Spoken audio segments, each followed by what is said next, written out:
This is Abnormal Entertainment. 2, 3, 4.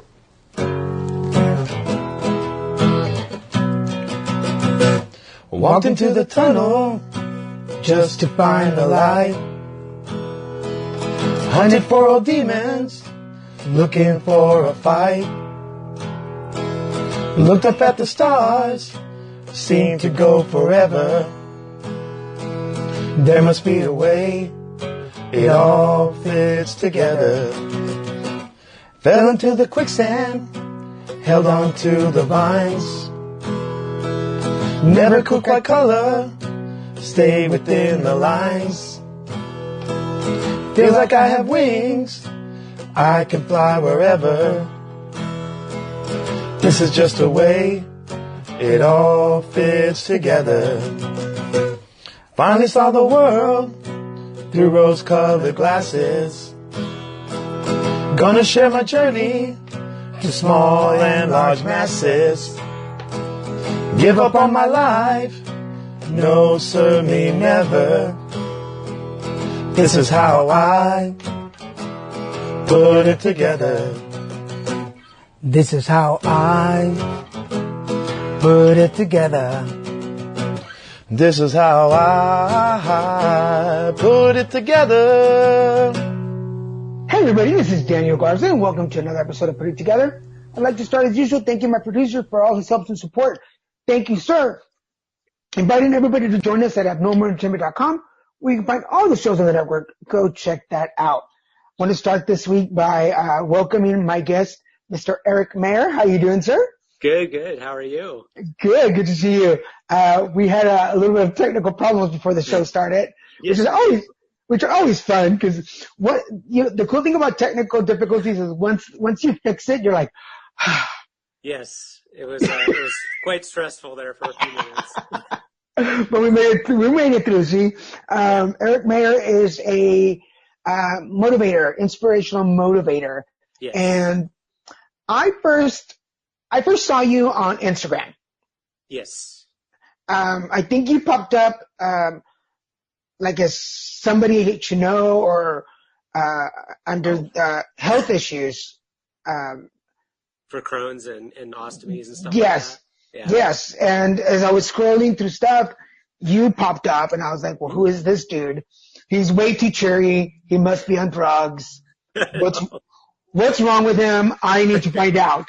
Because that's how my brain works. There's a lot wrong, but because that's how my brain works. This person looks dangerous. Let me become friends with him. Yes. Totally. I'm stalker material. I mean, everyone just stalk me. And at the end, we'll give out all the information so you guys can go check out his videos on Instagram.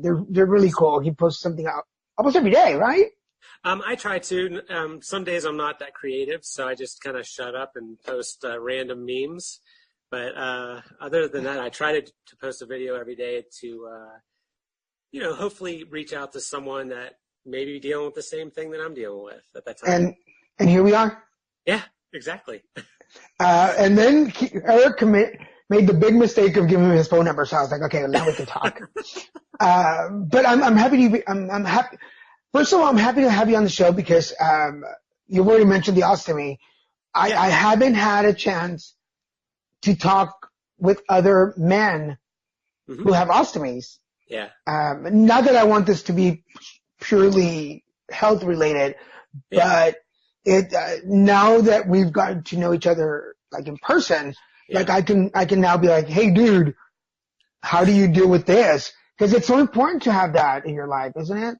It is to have connection with other people. It's the utmost importance, in every aspect, whether it's romantic relationships or friendships or even just communicating with other people. Because I talk to people through like Instagram only, and we have a good relationship, and they don't even have my personal phone number, but we talk all the time.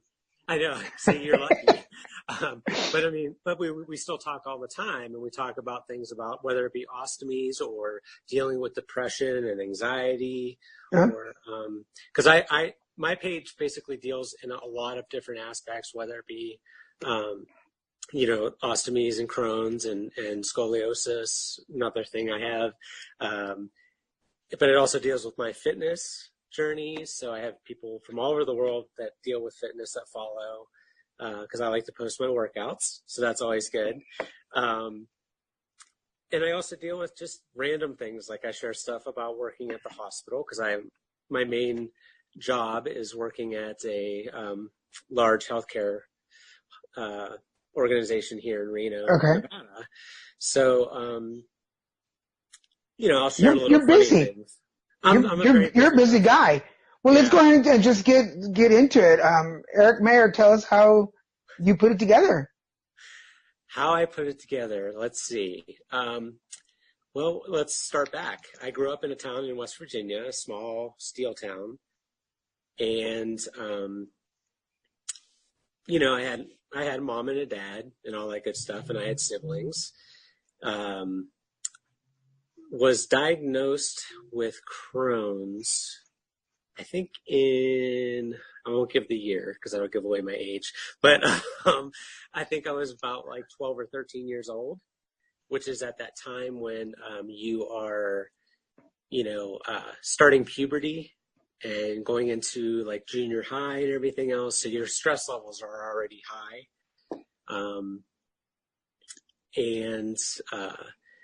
Ended up, I kept getting misdiagnosed because at that time there wasn't the internet.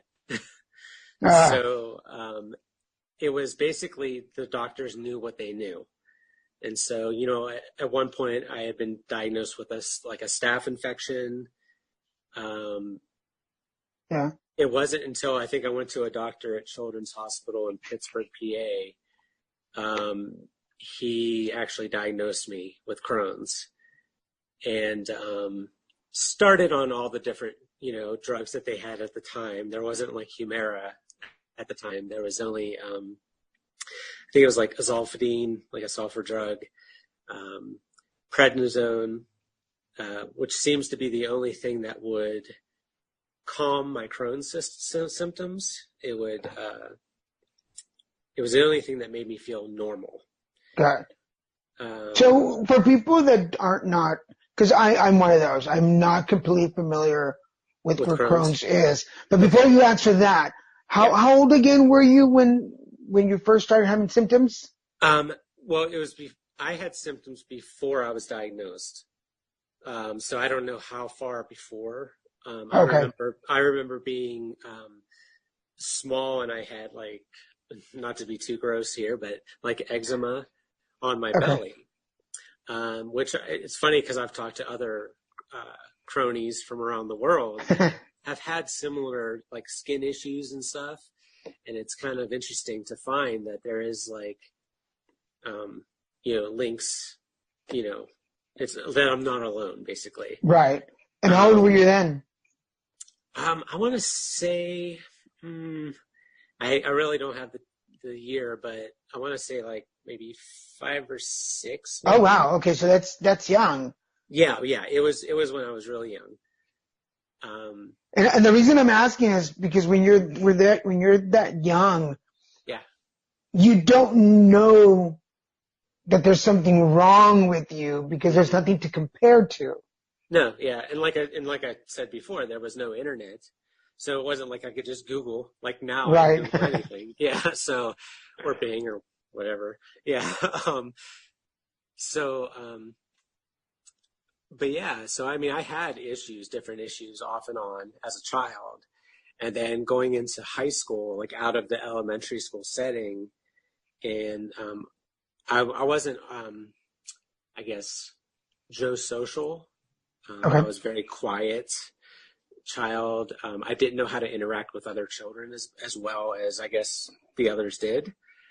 And so fitting in with groups was very hard with me. So it was like there was always the categories of like, the nerds and the geeks and the jocks and the burnouts and, all those different groups. And it was like I never fit in any single one of them.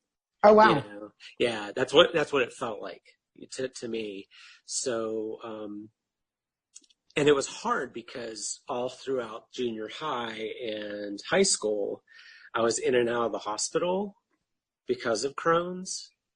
So that kind of limits the ability to meet new people and to it's awkward enough to be a teenager, period. Oh, yeah. And then a teenager with health issues that keep you from being part of, or why don't you just, label you? So what were some of the symptoms that come with Crohn's? Okay, well, like when extreme stomach pain. So I had basically had pain in my stomach every single day. Oh, wow. And it was Crohn's. Basically, it's like ulcers in your intestines. It's basically what it is. It's your white cells are attacking your healthy red cells. Oh. So it's an autoimmune. Yeah. Disorder. The difference between like ulcerative colitis and Crohn's is ulcerative colitis usually only affects the innermost layer. Like your intestine has 3 layers. Okay. So it affects the innermost layer, where Crohn's can affect all 3 layers of the intestine. Wow. And Crohn's can happen from your mouth to your anus. Wow. So, yeah. So it's like I'm technically in remission. Okay. To where for the last 15 years or so, I haven't really had like the pains and stuff like that. I mean, until recently, I've had some issues, which I'm dealing with, and I'm being proactive in my healthcare. But it's I became accustomed to pain basically. So throughout all my high school years and everything, I was always in pain. Basically became angry. I grew up, not to get all religious and stuff here, but I grew up Catholic. I have nothing against religions, as long as they're helping people and people aren't being assholes to someone else, I say go for it, So I grew up Catholic, did all the exercises and stuff, and then I basically fell out of faith with God because of Crohn's, and I was always asking the question of why me? Why is this happening to me? Why can't I go out and play like the other kids or go to the dance with the other high school kids? You know what I mean? It was always that question of why me, and I became very angry. And I remember sitting in a hospital room in Pittsburgh, Pennsylvania, and basically praying to any god. So all the gods from all the different religions from around the world, I was praying to any of them that would help me, get out of the constant pain and suffering that I dealt with. When I was, I had my first surgery, I think when I was 19, and they gave me a colostomy, but then they were able to reverse it like 3 months later or something like that. Oh, wow. Yeah, so that was the first time. I want to say around 16 or 17, I started hanging around with not so pleasant people. I get, because like I said, I fell out of faith. I basically hated the world. I was going to say, because it's whenever, because I've been through a lot, and the moment where you hate God, because I was raised Catholic as well. Yeah. The moment you hate God or you start having faith or hopes, it's not just God. It spreads to everybody around you. Yeah. Everybody feels the wrath of. Oh yeah. And I was very, I became very dark, depressed, and I still deal with depression today. It's not like it's a thing that just goes away. It's something that has been with me for a long time. And, but today I have better tools to deal with that, but like I said, I fell out of faith. I hated myself, and I started hanging around with, like I said, not the best people in the world. I put all kinds of things into my system because I wanted to basically, my goal in my 20s was, like I tell people I partied with rock stars. It's not to brag, and I'm not going to name any names, but I'm just saying, it's like, I didn't care who I was with. You know, I was out partying, doing stupid stuff, and I was hoping, this is in my 20s, I was hoping to go to sleep and not wake up the next day. That was my goal. Now, I never like wrote a note, you know, saying blah, blah, blah, you know, or I never wanted to go and look for attention. I never really told anyone this until right now. Oh. But, you know, I think I may have mentioned it once or twice before, but this is pretty, you know, this is the truth. But let me, for people listening, because I get you. I totally get you. Yeah. We're on this, like we could be the same person right now. It's not about, I want to commit suicide. It's just, I don't want to wake up to this anymore. Yeah. You've been pushed to the edge. Yeah. Basically. Because the drugs. It's basically torture. It's just like when you see, I'm sorry, I'm huge on history and stuff like that, but when you see, you know, like military issues where they take people and torture them, there's only so much people can take before they spill out the information. Yeah.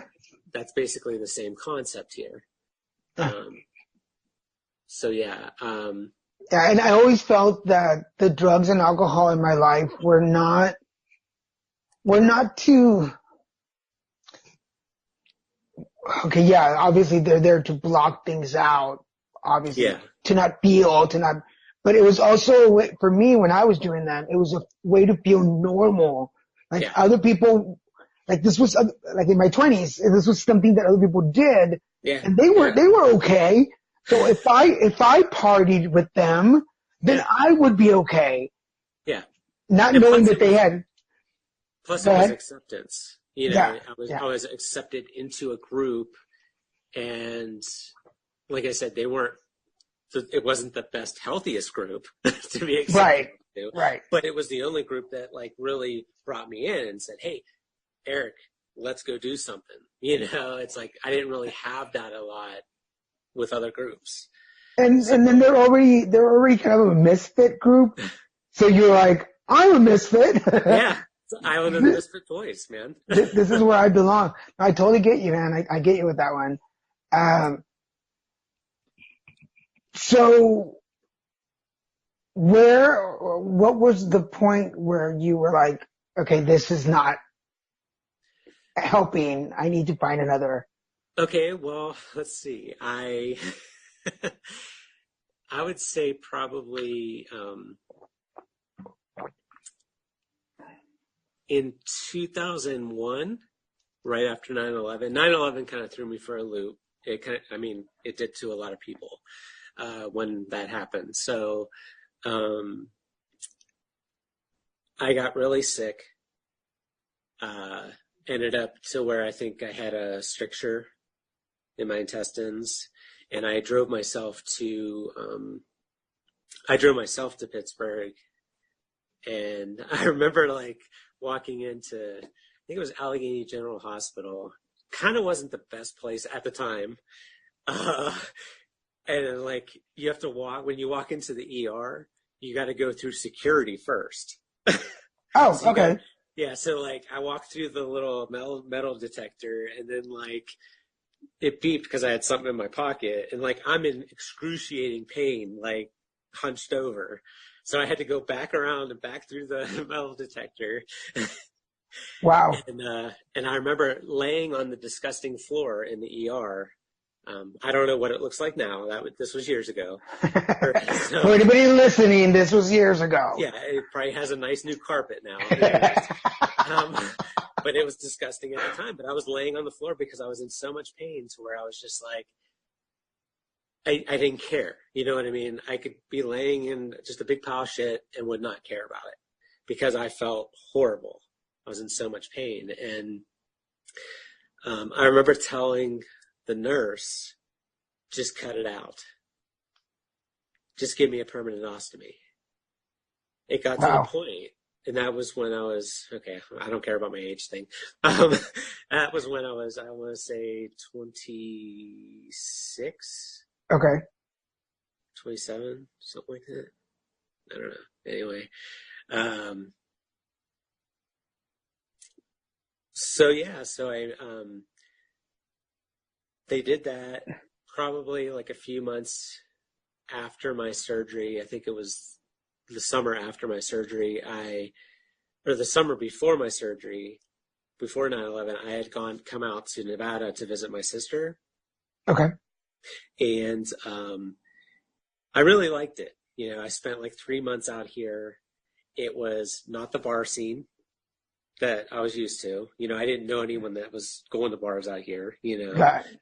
And I worked for a doctor's office in Carson, just doing like filing and stuff like that. And after 9/11 and that surgery, my sister offered for me to come stay with her to move out here. And the doctor that had hired me this previous summer for like 3 months, he wanted me back in the office because he liked my work ethic. Got it. And plus it was another guy in the office because he was surrounded by women. Not to be any kind of chauvinistic or anything, but he needed some more testosterone. Well, do some dudes in the office, Exactly. So it was an offer, and I didn't have anything to look forward to. The steel mill at that time, I saw that it was going under, that it was going to be going out of business. And I remember like all the people, because I worked at a bar when I was back there, and all the people that worked at the mill were like, oh, it's not going anywhere, and they were all like saying I was full of shit and all this stuff. And I don't want to say I told you so, but it happened. I felt sorry when I heard that it was closing and all those people got let go, Wow. It was kind of shitty, but yeah, so I had an opportunity. I wasn't married, didn't have kids, didn't have, any kind of obligation. All my jobs were either under the table pay or minimum wage at the time. So I got in my car with my CDs and some clothes, and I took off across country. That's the perfect time, at least in your 20s, to just get up and go and try something new. Yeah. I was like, I got nothing that's anchoring me down, and here's an opportunity. I'm going to do it. And I did it. And it's not to say that my behavior necessarily changed. It changed a little, moving out here. I was still drinking a lot and stuff like that. Once I moved out here, especially when I moved from my sister's to Reno. So when I lived with my sister, you kind of have another pair of eyes looking at you. Right. When you live with roommates that drink and party, you tend to drink and party. Yeah, I remember my 20s. Yeah. Yeah. So I did that for a while, going into my 30s and everything else. It was just, off and on. I was eating fast food. Go ahead. No, because you're continued to living the hard life, for lack of better. Where is your health in all this? How are you feeling? Or do you even, because can you differentiate the difference between a hangover and coming off of anything and feeling sick? Does that make sense? I understand what you're saying. It's basically, after the surgery in 2011 or 2001, they cut out the large intestine. Okay. Basically. So, and then gave me an ileostomy. Or an endoileostomy.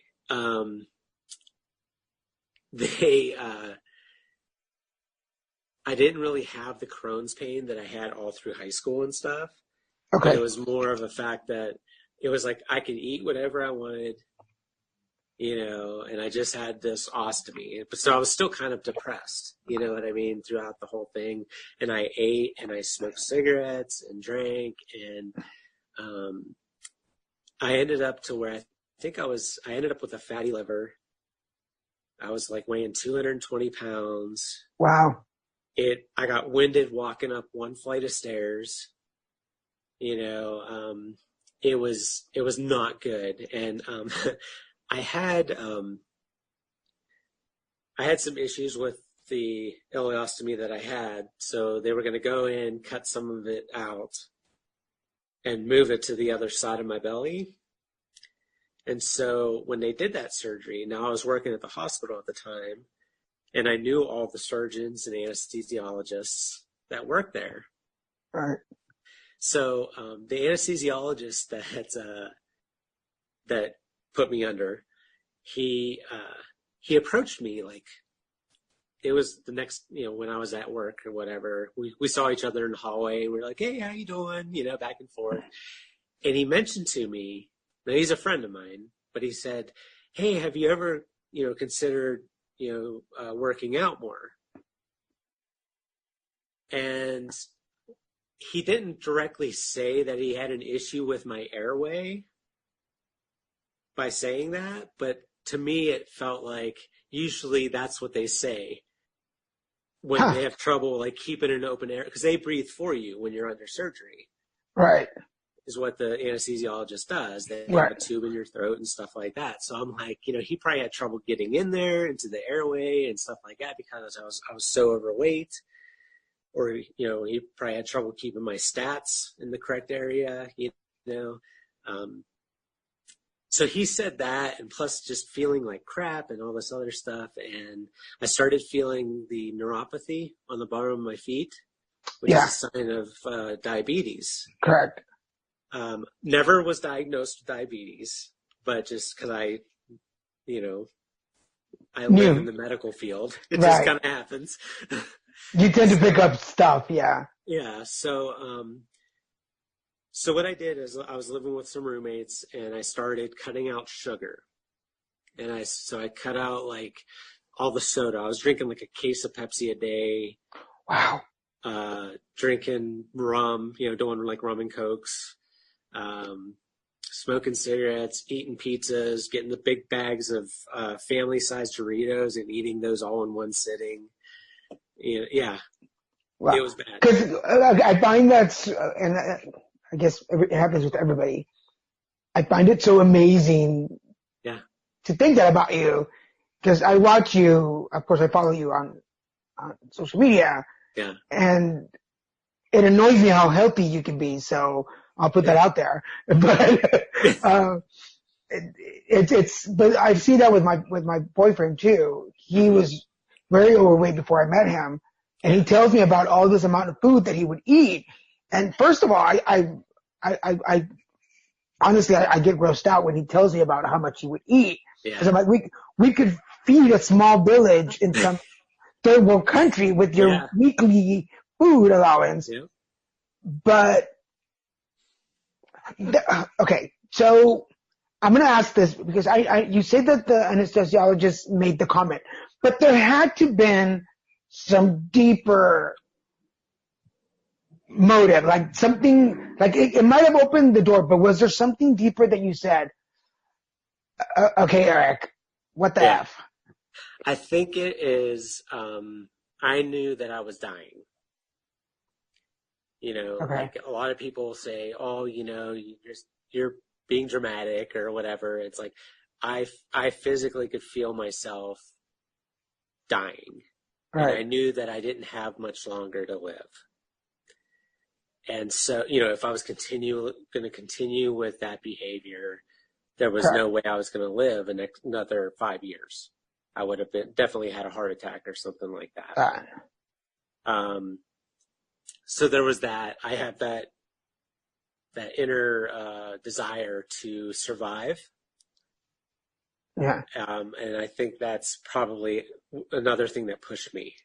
Yeah. Because somebody can come along and like pop the lid open for you. Mm-hmm. On like, hey, I see you. Yeah. I would suggest some changes. And that's only popping the lid off of something. But Yeah. it takes you to, it was little puzzle pieces. I don't know how to say it any other way, is that, between him saying, have you considered working out, to the doctor saying I had a fatty liver, to me not being able to breathe, to me being super depressed, just horribly depressed. And literally all I did is I went to work, and then I went home and I sat in the room I rented. I rented a room in a house, and I sat in my bed and ate. Now, I don't eat in my bed now, and there's no TV in my room now. That's a rule for me. I will not have a TV in my room or food in my room. Maybe a glass of water. That's it. But there's reasons for that. I don't think it's healthy from the health aspect of things, but also because of my history. I don't want that stuff in there. That makes sense. Yeah, and so not long after I started, cutting out the sugars and everything, I ended up moving back in with my sister down in the Carson City area. And, I was living with her, and I joined the Anytime Fitness down in Carson, and I was walking on the treadmill. Go in, walk on the treadmill, and then leave, got my workout in for the day, and I'm not shunning anyone that walks on the treadmill, because I still walk on the treadmill sometimes, but, I would go in and I wouldn't talk to anyone. I would just go in, get on the treadmill for an hour, and then leave. Okay. And I had talked with the trainer there about possibly, hiring her for a session or two. And then I didn't really think anything of it. But then I was getting my tax return that year, and it was either a big screen television or pay for 3 months of training up front. Wow.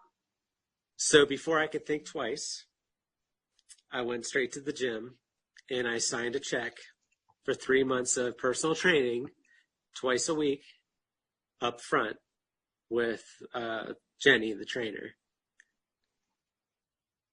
And she rode my ass. Nice. I'll never forget the first day that I walked in for my first training session with her.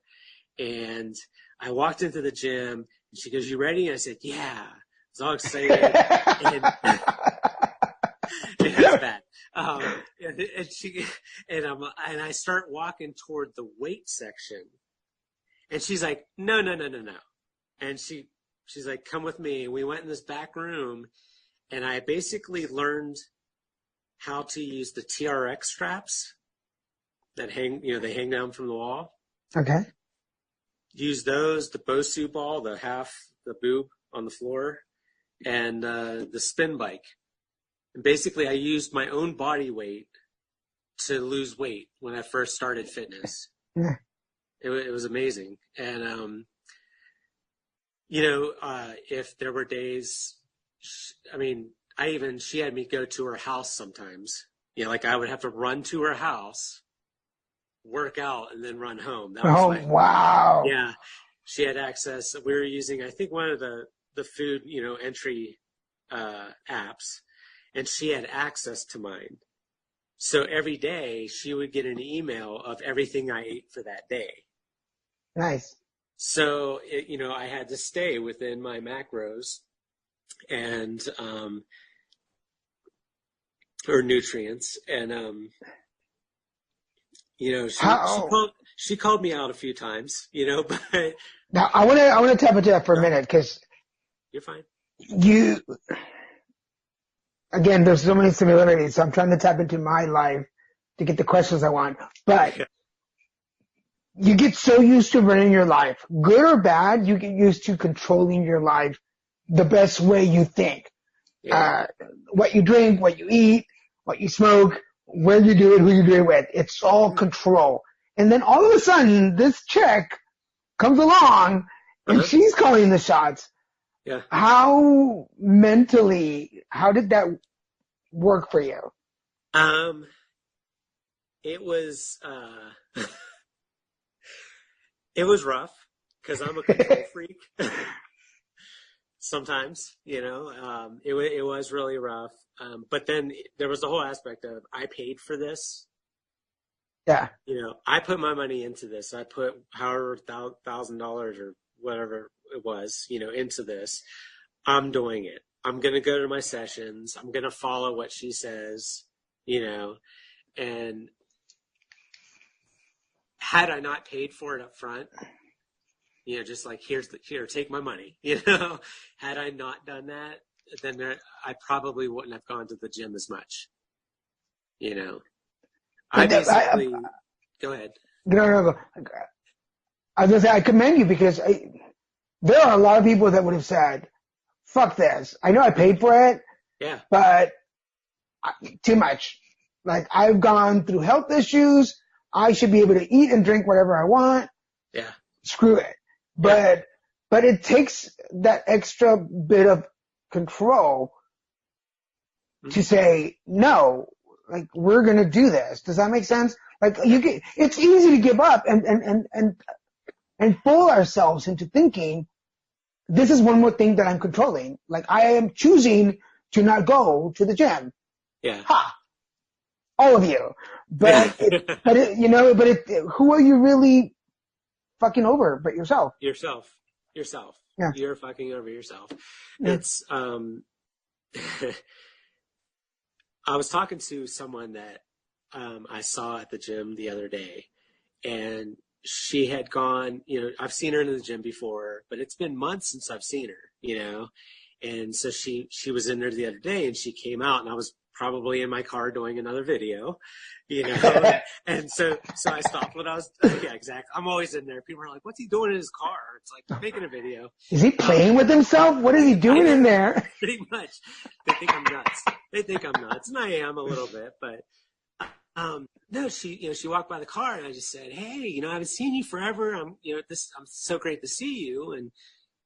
And she asked me, what my thing is, my secret, and it's just a matter of what I tell everyone is, if you don't set a goal every day of going to the gym and walking through the door,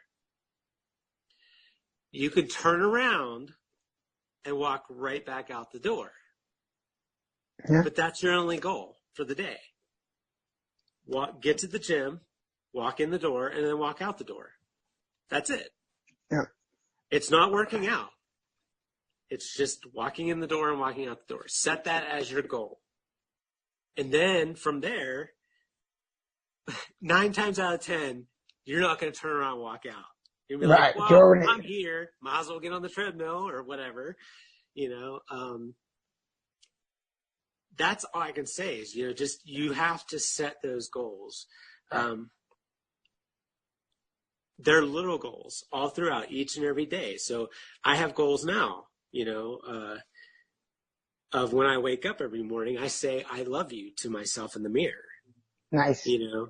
And I might have to say it 5 or 10 times, and I may still not believe it that day. You know what I mean? I may not, I'll be like, nope, not today, mister, but I kind of like you, but I don't love you. Yeah. It's like, you're okay, but, no, I do it. And the whole idea is to make it repetitive. If I do it every single day, eventually it becomes easier. Yeah. And right now, I don't feel right if I don't go to the gym. Yeah. And I think this is a disclaimer for everybody. The gym is just a representation of something for your life. Positive, forward. Yeah. Cause I suffer from anxiety and panic attacks. Yeah. That's highlighted even more in the last, probably before Christmas, where I get panicky just leaving the house. I'm already, before this interview, I was having a mild panic So attack. was I. What a coincidence. Yeah. And because we're recording this, I don't know if I had told you, my boyfriend's dad passed away. So we were at his funeral and the memorial over the week. So Okay. for those of you listening, this is the I'm Friday. sorry to hear that. Thank you. Everything obviously went well, but we had just flown in from all that at 2:00. We got home, and I was like, and for those of you listening, it's 3:00 California time, and I was like, do I really want to do this? Like, I'm exhausted. I'm not in the right frame of mind, and I slowly started to work myself into a frenzy. I was having a little panic attack. I was like, I'm going to cancel. So when I first text you to check in, like, hey, you, I was like, he hasn't responded. He probably forgot. Yay. Not that I didn't want to talk to you, but I knew I was anxious, and I was like, do I really have the energy to do this? And then I looked at Christian and I go, no, for me, this is my gym. I need to do this. Yeah. And not give in to my panic all the time. Because I miss out on a lot just for panicking. And there's nothing to panic about. So you were my gym today. Sweet. I was like, no, let's do this. Like, we've been planning it. Let's do it. So for anybody listening and or watching this on YouTube, whatever your gym is, and we're just using that as a quotation, like, that's good. Whatever your gym is, whether it's, if you're depressed and you want to get out of your house for a little while, that should be your goal. You don't have to go anywhere. Just step outside the door. Feel the sun, feel the air, see what happens. I do that. Trust me, I do that. I do that every single day because I do have issues with big crowds and stuff like that. But I do go to places with big crowds. You know, because some days I feel strong enough to go out there and interact with a huge group of people. Yeah. Other days, there's no way in hell I'm going to get out there, you know? Yeah. But I mean, I go to work, I interact with my coworkers, not everyone, but like my direct coworkers, I interact with a lot. But like when I walk outside of my office, I'm usually very quiet to people unless I get to know them a little bit better. You know, then I feel more comfortable with them. Yeah. Like, again, it's one step. Once that lid is popped, then I'm okay. Yeah, then I won't shut up. Yeah. Yeah. Total. We went out to dinner last night at this Japanese restaurant, kind of a Benihana type place. And there was already a family sitting at the table with us. And at first I was kind of like, I don't know them. I don't want to get to know them. This is just dinner. Like, eat your dinner, go home. Yeah. But I fortunately have a boyfriend who's equally chatty as me when the going gets good. So we started chatting with them, and before you knew, we had all these things in common with them. And then one of our friends was there with us, and the whole table were just, dinner was over, and we're still sitting at the table talking. We walk outside, and we're still talking. And I'm like, it's just crossing that barrier. And I think that's, for the lack of the show, we'll call it that barrier. What is that barrier that's holding you back and keeping you? Just cross it. You don't have to do a lot. Just cross it and see where that takes you. That's exactly what I'm talking about. You know, when I say go through the door, you know, it's, I set goals for myself, and I did a video today about goals, you know, but I set goals for myself all the time. A lot of my goals are bigger, you know, but there's a lot of tiny goals throughout the day, you know, getting out of bed, you know, walking out the door, eating the right food. You know, today I have a goal of eating, you know, this much protein versus this much fat. You know what I mean? There's all goals, whether it's fitness or whatever, you know. But yeah, it's, she walked away much happier from that conversation that we had, you know, so I hope to see her at the gym again, you know. Good. 'Cause she was looking for like that hope, I guess, you know, or that motivation. So. And I think I've always said that once you become an advocate or activist or a motivator like yourself, people look to you to motivate them. But with that also comes the human, but the human side of it, for people to know that, like, I do advocacy work, I do a lot of presentations, especially in the HIV field, and I'm always speaking in front of a large crowd, and people think, oh my God, you've got it all together, and I'm like, no, it took me 20 minutes. If you knew what's going on in here in my head right now, you would not say that. I'm like, I'm put together with duct tape and gum most of the time because I don't have the nerve. I go, but once I'm in front of a group, you're like, okay, Garza, you're here. Yeah. Now do your job. Yeah. But I think a lot of people, our vulnerability gives other people their strength. Yeah. Does that, like, to let them know, like, whew, like, I have a hard time too. And it makes us human so that other people can feed off of that in a positive way and go, I'm so glad that you, who seems all put together, have issues, because now my issues seem more normal. Yeah. Yeah. Does that make sense? No, definitely. You know, that's why I do what I do, you know, especially on social media, is because I don't want people to feel alone, you know, and I think that's what I felt when I was younger, is alone, you know, that because even when I was sick with, you know, dealing with Crohn's and stuff, they never had a Crohn's floor. It was always you know, oh, let's just throw them in with the 89-year-old woman that just had her hip replaced. You know, and it's like you're a little kid, and it's like, what the hell? Right. You know? Right. Or they put you in a food where there's a kid that has to eat 24/7, and you can't eat anything because you have a digestive issue. So you have a tube down your throat, and this kid's eating cheeseburgers next to you. You know? Thank you, folks. Yeah. So that's it right there. It's just I don't want people to feel alone, whether they're dealing, like I said, with the psychological aspects of things, of depression or PTSD or whatever. I don't want people to feel, you know, that they're alone in the world. People with the ostomies, all that good stuff, you know. After I started doing, do we still have time?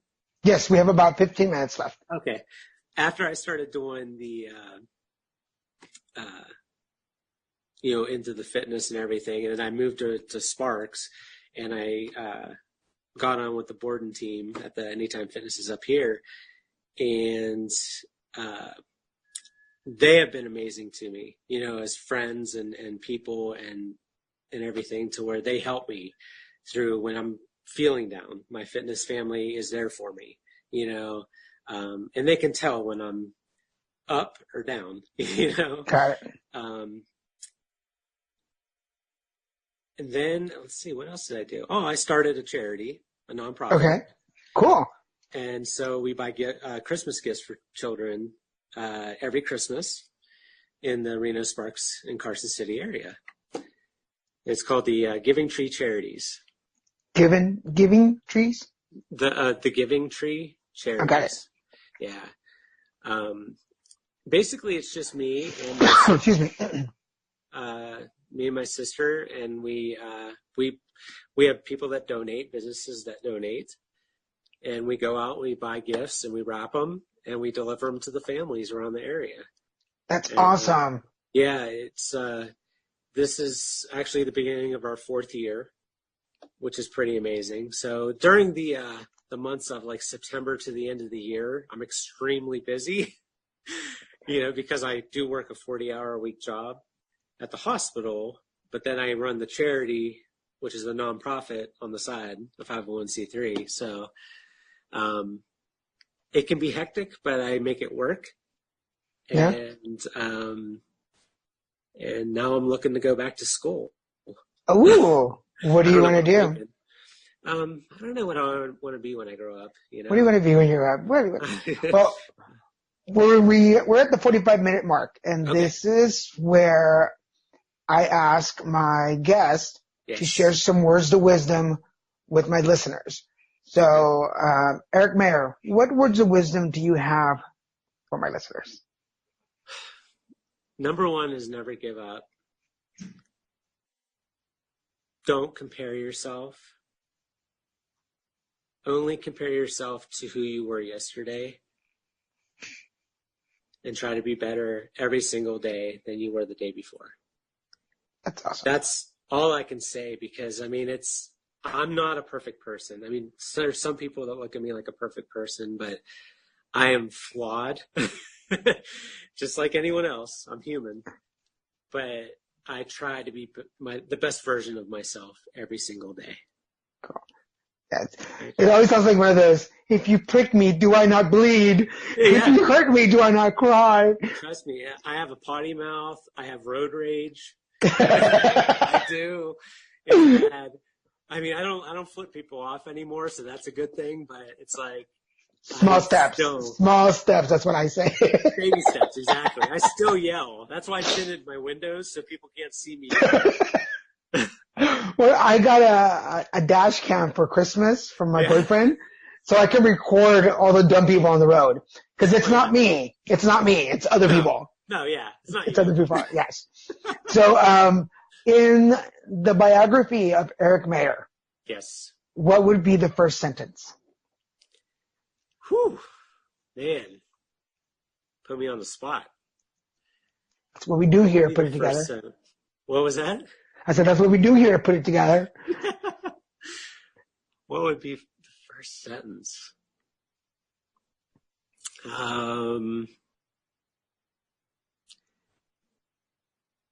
He was the quiet guy next door.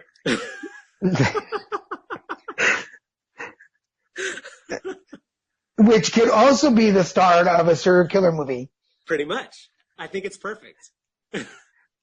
Which is what I keep telling him online. For those of you that, the first time I saw one of his videos, I'm like, you are too cheery. You're like the serial killer next door. Like, I don't trust you right now. You said something about being soulless because I was a redhead. Oh, yes. Well, Christian, my boyfriend, when we first met, I don't know how it came up, and he was like, you know, redheads have no soul. Yeah. And I was like, oh, that makes sense. Like, yeah. If you could name this episode, what would you name it?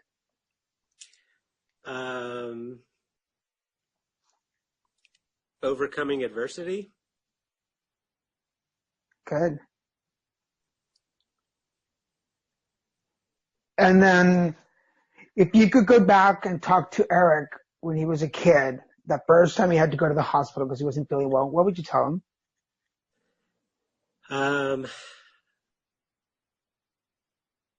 Don't give up. It gets better. It does get better. I'm in a much better place than I was a long time ago. So, it does get better. Just keep fighting. Yeah. And I think for a lot of people, that's what we forget that kids are kids and they don't know. No, yeah. They really don't know. Let me ask you this way. Mm-hmm. Did you ever realize how strong our bodies and our minds are? It's amazing. It's so amazing. I've done, to give you an example, I've done Tough Mudder. If you don't know what that is, okay. Yeah. I've done that with an ostomy. So it's like, even me with my intestine hanging out of my belly can crawl on my belly, through military, obstacle course type stuff. That's amazing in itself. Yeah. So, I mean, I see things all the time. Like I said, I work in the hospital. I see people that come in with like the worst cards dealt them. You know what I mean? And they have the best freaking outlook on life. And I'm just like, I need more of that. It's like, yeah, it's so amazing. So yeah, right now in my life, I try to keep the positive, the healthy people around me, the people that are going to fill my soul with good things.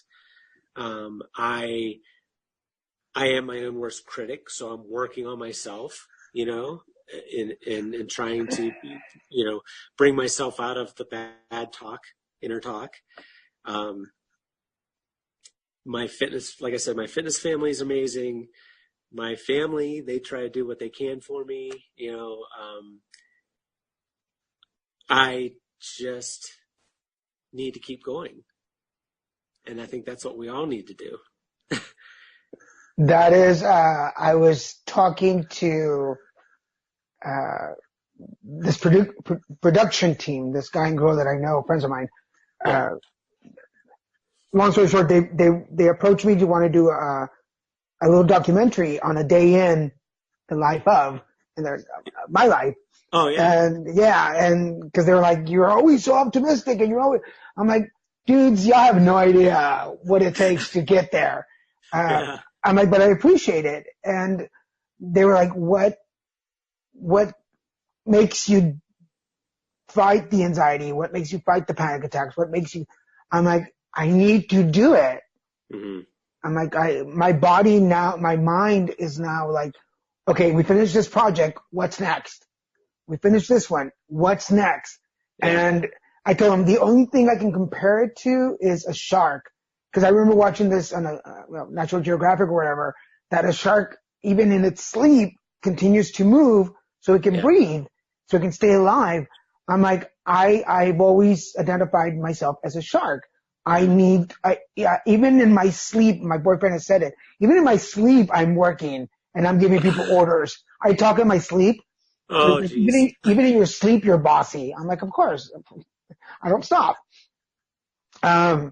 But I get it. And I think if more people learned to listen to that need voice in their head, we would accomplish so much in this world. Yeah. It's a fire inside, That's why I tell people that's why I'm single, because the women can't handle the fire, Ooh.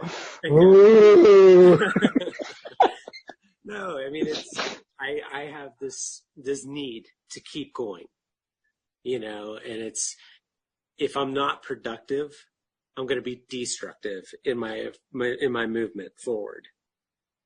Yeah. So it's either grab a bottle of something and start drinking, or eating and watching movies and whatever, or go to the gym. So I have to go to the gym every day. I don't go every single day. On the day that I don't go, I don't feel right. Yeah. Because it's a habit now. It's, but I always have to have goals. Yeah. My gym is my laptop. I have to do something creative, or I feel like I've not done anything all day. Yeah. And that's the first thing that my depression, when depressed Daniel comes to life, that's the first thing that he takes away is my ability or my want to get on the computer. Yeah. And then everything else just goes down after that. Yeah. Yeah. Does that make sense? Yes.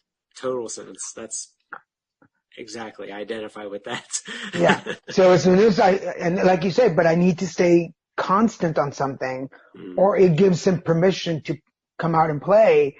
And when depressed Daniel's out to play, everything else kind of goes to hell, and it's hard to put it back in. Yeah. Yeah. Where can people find you? Like personally? Well, like Instagram, because Instagram is your favorite site, right? Instagram is usually where I post a lot. Yeah. So what is your Instagram?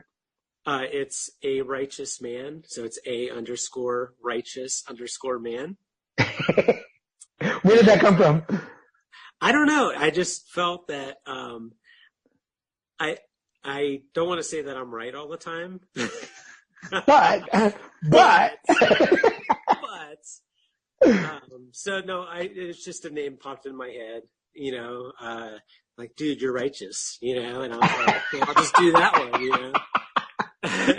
I think you're going to say, I don't want to say that I'm right all the time, but you can say it for me if you want. Yeah. Go ahead and say it for me. Just call me a righteous man. You are right all the time, Eric. Yeah. So there's that. They can follow the charity, which is the Giving Tree Charities, or it's the _Giving_Charities_tree. Cool. Or charities. Sorry, I said that. And for those of you listening or following the show for a while, you know that I'll post all of those links on the Put It Together Facebook page, so you can go and find them. Congratulations on your new license plate. Thanks. Don't you like it? I was like, okay, what is this dude doing? Like, what? That's for the charity more so than anything else, but it doesn't work when I'm cutting people off on the highway. I'm like, I probably shouldn't get that because of my driving, but then when I deliver gifts, people are like, oh, he's kind. Okay. Yeah. So for those of you wondering what we're talking about, you have to go to his Instagram page, find him, and then you can scroll to the picture we're talking about. And you can't miss it. It's the picture of his car. It's orange. And once you see the picture, you know what we're talking about. But we're not going to give it away, so you guys can go and follow him and find him. Yeah, go check it out. Eric, thank you so much for making time. I appreciate this. Thank you. It's an honor, and I appreciate you having me on the show. I will have to find. There are other people that I know in Nevada that we want to go and do a little like tour to visit some friends. So I will have to let you know when we're coming, so that maybe you can make time and we can have a Facebook Live or something like that. And I'd definitely be game. And definitely be game for that. Let us know when you're starting your collection in September, so that we can put it on our page. Okay. And see how much more we can do. Maybe we can come out to Nevada and do a wrapping gift party. And you know what's funny is the gym actually mentioned that too. So make it a big, huge thing. Yeah. I would be there with my microphones and my camera to do a big wrapping party. Yeah. See how many advocates and volunteers we can get out there in Nevada. I'll find some that I know and connect you with some people out there that perfect already do work. I appreciate it. For now, we have had a great hour here with Eric Maher, motivator. I don't know what you're a motivator. Even when I'm not in the mood to be cheery, I know that you're going to tag me in a video and it'll pop up and I'll be like, damn you, Eric. I want to be in a bad mood. Shut up. But then I'll listen to it and I'm like, okay, that was a good point. Now, like everybody, we don't agree with everything people post, but I will admit that I post a lot of messed up stuff. That sometimes I'm like, what the fuck are you talking about, Eric? Like, shut up. It's just a dork, Eric. But because of my anxiety and the things that I go through in my life, it's always nice to have that expectation that someone thinks about you to tag you. Yeah, that is nice. Yeah. So for those of you out there, if you're one of those people that likes to post things and you know people who normally feel alone or isolated, tag them on a post. Yeah. It's that easy.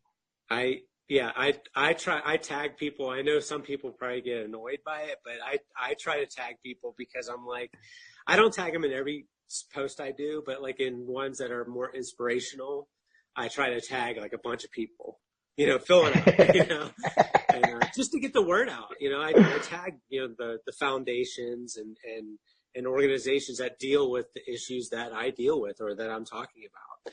Huh? That way that someone might see it and relate to it. So that's my goal.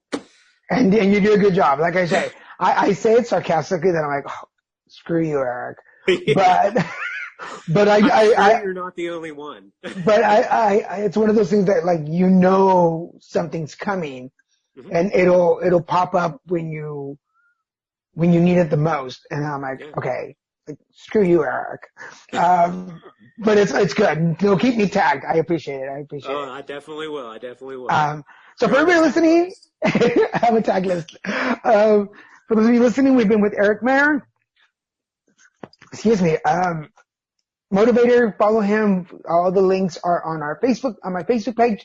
So go check those out. I want to thank again Mr. Moyers, my producer, for all his help and support. Thank you, sir. Go check us out at abnormalentertainment.com, where you can find all the shows on the network. Go check that out. Follow me on Facebook, Twitter, Instagram, and YouTube, where we have, I have a bunch of stuff coming out. Soon we'll be releasing the pilot episode to the Lunch with the Guys talk show, for your viewing and, your feedback. It's a pilot episode and we want to know what you guys think about it, so we can do more. For now, thank you, Eric. Thank you. This is Daniel Garza saying, hey, put it together. This is how I put it together. This is how I put it together. This is how I put it together. Subscribe to Put It Together on iTunes, Stitcher, and at abnormalentertainment.com/putittogether. Find Put It Together on Facebook and tweet Daniel at Lil Messican, LILMESICAN. And for more podcasts, comics, books, movies, and more, head to abnormalentertainment.com. You've been listening to the Abnormal Entertainment Network.